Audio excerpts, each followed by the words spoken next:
El Escaparate, en Radio Rinconada, 104.7.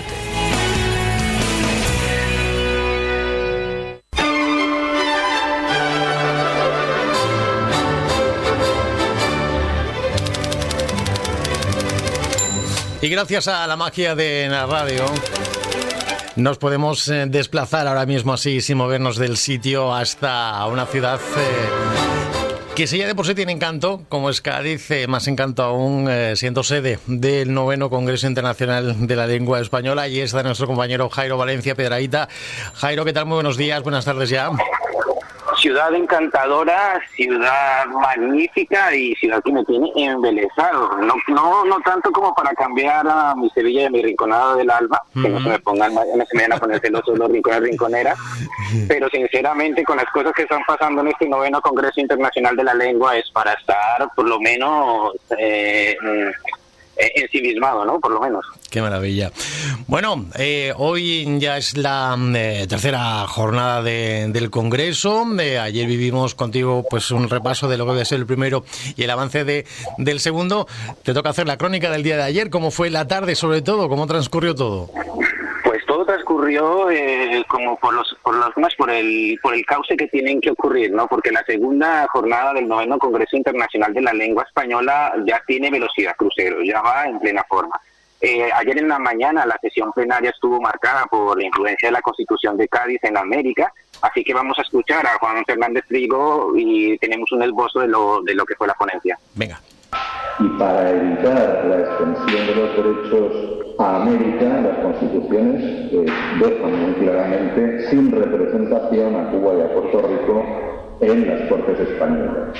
O sea que la CAI sí deja que haya, digamos, una cierta presencia de americanos, pero cuando ya entramos en lo que es el constitucionalismo español a lo largo de todo el 19, no se quiere convocar a los americanos, o sea, a Cuba y a Puerto Rico, por el temor a decir que aquellos derechos que se reconocen en la península podían crear un problema grave si se extendía el principio de igualdad a dos islas que tenían esa estructura esclavista.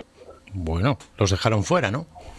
Sí, además una de las cosas que está quedando clara en este congreso es lo orgullosos que tenemos que sentirnos de la madre patria España, ya no solamente por el tema del lenguaje, sino porque, como hablaban ayer en la ponencia, que la desarrollaremos en la virgulilla más adelante, hablaba sobre todo de que, por ejemplo, en el 1514 fue cuando se abolió el matrimonio intercultural, y en Estados Unidos, por ejemplo, no fue hasta el 67 del siglo pasado. Uh-huh. Es decir, España ha ido aportando al humanismo en España bastante, al mundo desde el principio, y no sé por qué hay esa leyenda negra que nos evita levantar un poco la cabeza y sacar orgullo de lo que tenemos. Cuando se inició el tema de la virgulilla, cuando tú creíste en este loco para llevar la conducción de estas letras, nunca me imaginé que podría tener en las ondas a esta persona. Escuchemos este audio porque nos ha sido una, a ver cómo lo digo, porque me he puesto hasta nervioso, porque nos tiene algo que agradecer y eso nos ha hecho, o eso me hace sentir muy halagado. A ver. Buenas tardes, estamos con Luis García Montero, director del Instituto Cervantes. Don Luis, muchísimas gracias por aceptar esta invitación a la virgulilla. No, gracias, porque yo creo que todos los medios contribuyen al éxito del Congreso. Agradezco mucho vuestra atención. Bueno, Luis García Montero. Sí, director del Instituto Cervantes. Ayer estaba en los pasillos del Palacio de Congresos, lo vi, estaba un poco entre este nerviosismo que siempre está instaurado en mí desde que me levanto hasta que me acuesto. Venciéndolo me acerqué, qué persona más amable, qué poeta más encantador, qué persona más intelectual e inteligente, y no pude dudar en preguntarle por qué la importancia de este Congreso, y esto es lo que nos ha dicho. Que un congreso como este es importante porque llama la atención sobre la lengua y sobre que la lengua es algo más que un vocabulario, es una cultura y que tiene después muchas repercusiones en la convivencia. Conviene invertir en cultura, potenciar la cultura, y eso significa reconocer a los mayores y a los maestros, pero también potenciar a la gente joven. En este sentido, fíjate, hay en el Congreso una gran cita con la poesía, con autores importantes, mayores de toda Latinoamérica, pero en las actuaciones previas al Congreso se organizó un encuentro de poetas jóvenes menores de 40 años, y en ese sentido el diálogo generacional da pie a la dinámica mejor de los congresos. Escucharemos la entrevista íntegra en la próxima virgulilla que tengamos oportunidad y entraremos en profundidad. Pero, ¿qué te parece, Sergio? Pues director del Instituto Cervantes en la virgulilla. Pues un auténtico privilegio y, como él dice, ¿no?, una muestra de que, como bien señala Luis García Montero, todos los medios de comunicación tienen cabida porque, en definitiva, manejamos la misma herramienta, que es la lengua española, y que también desde los micrófonos se defienden y se potencia, ¿no?, de esta manera. Qué maravilla escuchar a Luis García Montero. La verdad que sí, y lo bueno de este congreso es porque fue dar una vuelta a la vista después de terminar de hablar con Luis García Montero y encontrarme con el periodista y escritor Martín Caparrós. A este hombre no pude evitar irme sin preguntarle algo, porque es algo que me trae de cabeza desde que soy pequeño, y es que si el español de América es distinto al peninsular, o vamos en camino o vamos encaminados a que haya un único español, y esta fue la impresión de Martín Caparrós. No, yo creo que son diferentes en sí, ya lo son.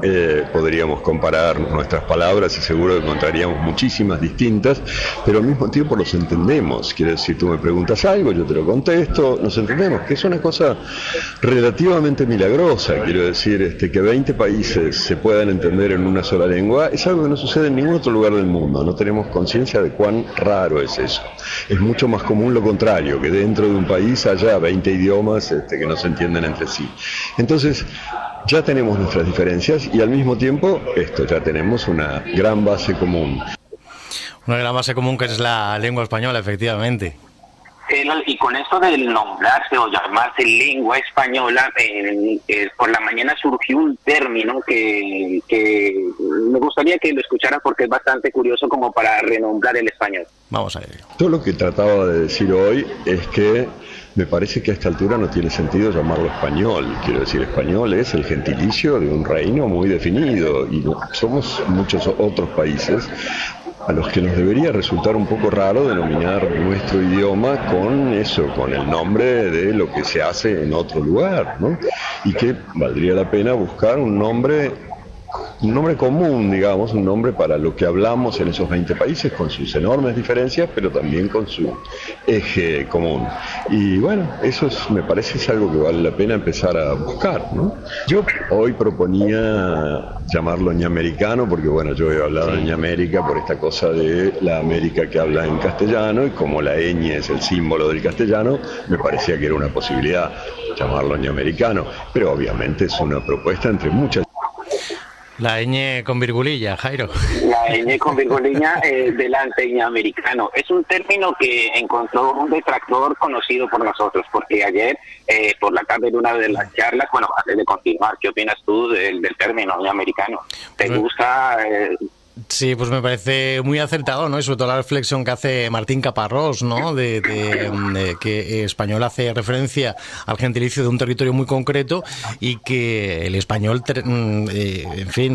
trasciende, ¿no? Lo geográfico, lo territorial, y que no estaría de más replantearse otro término para referirse a eso otro, ¿no? A la lengua que se habla en estos países, en esos 20 países, ¿no? Que explicaba antes, el ñamericano, pues no está mal. Además, una palabra que empiece por ñ, que no hay muchas. Que no hay muchas. En el Congreso sí es verdad que hay disparidad, es decir, sí es verdad que todos estamos de acuerdo que la lengua es común para todos, pero no todo el mundo está de acuerdo con cambiarle el nombre. Creo que yo soy de los que piensan que no hay que cambiarle el nombre. Si mi padre se llama Jairo y yo me llamo Jairo gracias a mi padre que se llama Jairo, ¿por qué me tengo que cambiar el nombre porque haya muchos Jairos, no? O sea, es como oye, si nuestra madre patria o nuestro padre patria es España dentro del lenguaje, ¿para qué le vamos a cambiar el nombre, no? Eso es mi opinión. Evidentemente aquí en el Congreso hay disparidad. De hecho, encontramos esa disparidad en un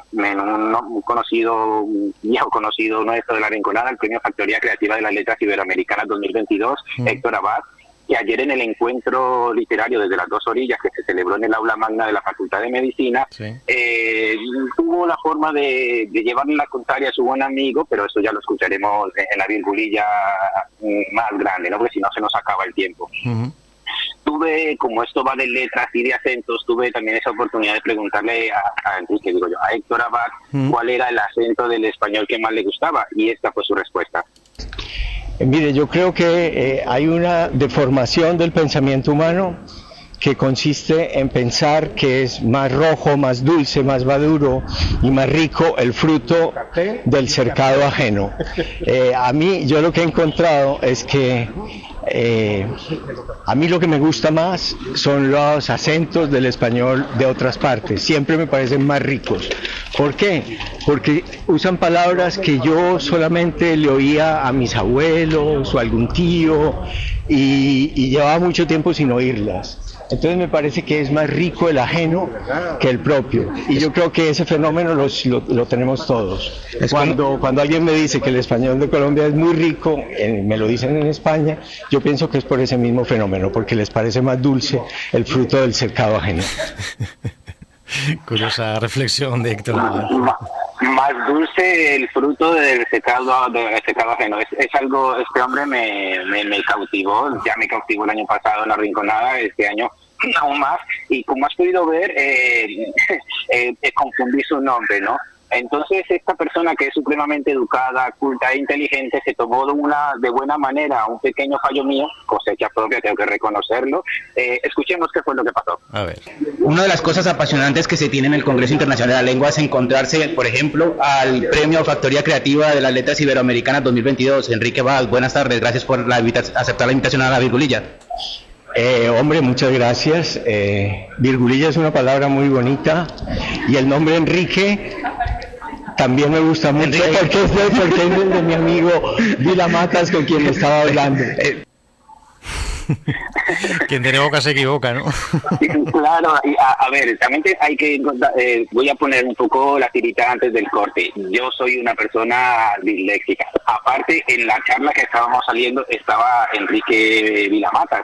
Le había acabado de preguntar algo a él, iba a salir, y entre las prisas, una cosa y otra, lo confundí con el exalcalde de nuestra localidad, y claro, se lo tomó supremamente bien. Cuando terminó la entrevista, le di la mano, le pedí disculpas, hombre, no te preocupes, no hay problema. Claro. Pero una persona muy, muy amable, otro se hubiese molestado, pues sí, pero se lo ha tomado muy bien. Genial. Y siguió al principio de la entrevista y siguió hablándome, o sea que eso es para tener en cuenta. Espero que ya con esto no se le olvide mi cara, para cuando nos encontremos en determinadas cosas lo sepa. Genial, y buena salida, sí señor. La verdad que sí. Después de este lapsus, aparte que iba tomándole las impresiones a Héctor Abad mientras que íbamos de camino al otro lugar, me dirigí raudo y veloz al baluarte de la calendaria, pues allí había algo de romance. No, vamos a escucharlos. Va. Estaba un padre con su hijo viendo al Papa venir. ¿Parará el Papa, papá? ¿Parará el Papa, pachín? Guay.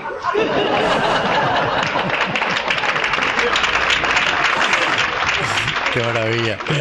Los romanceros. Los romanceros. Ayer, antes de que pongas el siguiente clip de otro romance, hay que ver el arte que tienen los gaditanos con el uso de la lengua para conseguir hacer reivindicación desde el humor. Porque ayer todos los romances que iba escuchando eran cuyas tiritos a autoridades, o incluso, de hecho, tuve que ir a investigarlo porque se reían mucho de la línea 2 del autobús, que era muy lenta. Y claro, tuve que comprobarlo porque fue constantemente. Si quieres, escuchamos el segundo clip, sí, que está supremamente gracioso, a ver qué te parece. A ver. Porte, guapo e idioma sai. No cumplíamos nada de eso, pero dijimos, ay, ay, ay. Yo he trabajado en Irán, en la aerolínea de allí. No se sabe cuándo vuelan, pues se llama Irán ahí. Yo en el país de al lado, allá en Arabia Saudí, esos sí eran puntuales. Aerolínea Arabia ahí. Y también en una española que me decía impresionó a mí. Volaban y se volvían. Ya quebró. Es para ir. Es para ir, Sergio. Bueno. ¿Qué facilidad tienen para hacer humor de algo y reivindicativo? Lástima que ayer había un poquito de poniente, ¿no? Levántese el de los locos, ¿no? Levántese el mío, ¿no? Sí, pues había un poquito de había un poco de poniente y entonces tuvieron que meterse en el baluarte en un sitio un poquito más resguardado, pero fue fantástico. O sea, como podemos ver, cultura a borbotones. Sí. Y de allí salí corriendo porque, claro, uno estaba al lado de la playa y el otro estaba en la plaza de la Flagela, donde está el Falla. Entonces salí corriendo porque llegué al Gran Teatro Falla para asistir a un regalo. Más bien a un regalo en forma de concierto.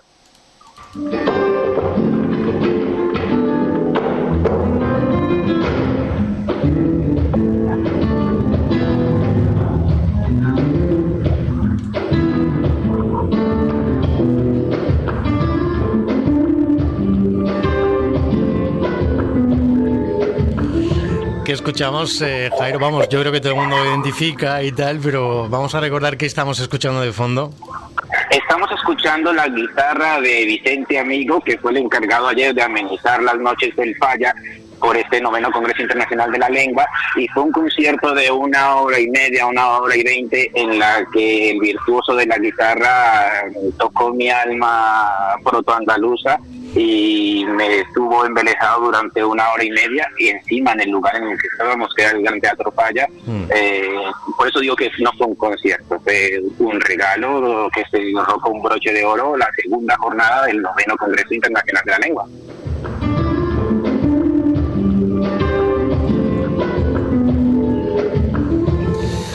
La guitarra y las manos de Vicente Amigo. Y bueno, Jairo, ¿y cómo se está viviendo esta jornada en Cádiz? ¿Qué está viendo en el Congreso? Pues hoy el mestizaje y la interculturalidad siguen siendo el eje central del Congreso. En la tarde terminarán las ponencias y las sesiones plenarias de por la mañana, que se habla de este mestizaje y esta interculturalidad, y por la tarde el lenguaje va a tornarse a situaciones sobre la libertad y los lenguajes de la ciudadanía. Y eso ocurrirá, este coloquio ocurrirá en la Facultad de Filosofía y Letras, donde Javier Alévalo Vela, Javier Fernández, Gonzalo Capellano, Emi Guzmán y Víctor Salmón Rivera serán los encargados de llevar esta charla. Y para cerrar la tarde de hoy, dentro de las ponencias del Congreso, porque la parte cultural va por otro lado, hay una charla que no me pienso perder, porque es El amor de ida y vuelta, América y los escritores de Cádiz, en el que la preside un amigo ya viejo del programa, vamos a decir ya que es un amigo viejo del programa, Luis García Montero, en el que participarán José Jurado Morales, Marieta Cantos Castenave, Alberto Romero Ferrer, Nieves Vázquez Recio, y entre ellos hablarán de amor de ida y vuelta, que creo que hace falta un poquito de amor en el mundo. Exacto. Pues que más que con el poeta Luis García Montero. Exactamente. Bueno, pues todo eso ya lo escucharemos en la próxima edición de La Virgulilla. Mañana no tenemos Virgulilla, próxima semana, Jueves Santo, que tampoco tenemos, pues ya para después de Semana Santa será bonito recordar cómo han ido estos días en la ciudad gaditana y cómo se ha vivido este congreso. Jairo, que sigas disfrutando de estos momentos que está regalando el congreso, y en la próxima Virgulilla hacemos un gran resumen, un monográfico sobre el Congreso Internacional de la Lengua Española, si te parece, ¿vale? Perfecto, espero no confundir hoy el nombre de ningún otro escritor o escritora. Espero dejarme. Aún así, ahora yo tengo que reconocer que tengo que ir ahora a comer algo, que no he comido nada desde por la mañana, que he tenido que salir corriendo. Y ya todo lo cuento ya en la siguiente Virgulilla, que ya lo contaremos todo con pelos y señales. Perfecto, pues nada, reponer fuerzas, tortillitas de camarones, que no es una mala opción, por allí por el barrio de La Viña, te puedo recomendar. Esta mañana te estaba dando un poquito de envidia porque me estaba tomando un café en el Teatro Falla ahí en la puerta, y digo yo, se lo voy a decir nada más por chinchar. Nada más, pero por chinchar simplemente. Qué maravilla, compañero, pero no, sin rencor de ningún tipo, ya hablaremos tú y yo. Sí. Jairo, nos vemos dentro de 2 jueves para hablar del Congreso, ¿de acuerdo? Perfecto, Sergio, muchísimas gracias. Un abrazo fuerte. A todos y a todas. Chao. Un abrazo.